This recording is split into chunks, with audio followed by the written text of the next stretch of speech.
the heart of a sun-scorched savanna, where the earth is cracked like shattered stone and the air trembles beneath a merciless white-blue sky, survival is not a choice. It is a law written in dust and heat. The wind moves through brittle golden grass like a whisper from an ancient world, and heat waves rise from the ground, bending the horizon into a mirage of fire and light. In this unforgiving wilderness, three men once stood firm upon the dry earth, believing themselves steady against whatever might emerge from the shimmering. But the savanna does not ask permission before it reveals its power. First came the vibration beneath their feet, faint, almost imagined, then the distant thunder of hooves rolling across the plains like an approaching storm. From beyond the amber haze, a massive herd of antlered deer surged forward in breathtaking unity, their bodies moving as one living current, hooves striking the fractured soil and sending clouds of glowing dust spiraling into the air. At the front of this unstoppable motion ran a lion, not merely a predator, but a force carved from muscle, instinct, and sunlit gold. His mane streamed behind him like a burning crown, each stride deliberate, powerful, controlled. The ground trembled, the grasses bowed, and in a single overwhelming wave of motion, nature swept past the stunned men, leaving them scattered in dust and disbelief, unharmed yet humbled by the sheer dominance of the wild. But this was not chaos for the sake of destruction. Beyond the drifting haze, beneath the thin shadow of a lone acacia tree, a woman stood bound against rough bark, her wrist seared by coarse rope, her breath quick beneath the crushing. She had been left to the silence of the plains, alone,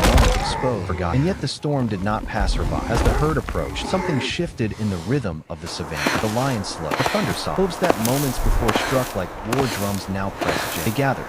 They formed a quiet, watchful circle around the tree, antlers catching the sun like halos forged from light. The lion stepped forward, eyes steady, movements calm, power restrained. Dust floated between him and the woman like suspended time. There was no roar, no display of dominance, only intent. Lowering his great head, he studied the rope that held her captive. With precise, measured pressure, he gripped the fibers in his teeth. The strands strained, tightened, and began to fray. Tiny threads snapped beneath controlled strength, and the rope loosened its hold against the bark. The savanna seemed to hold its breath.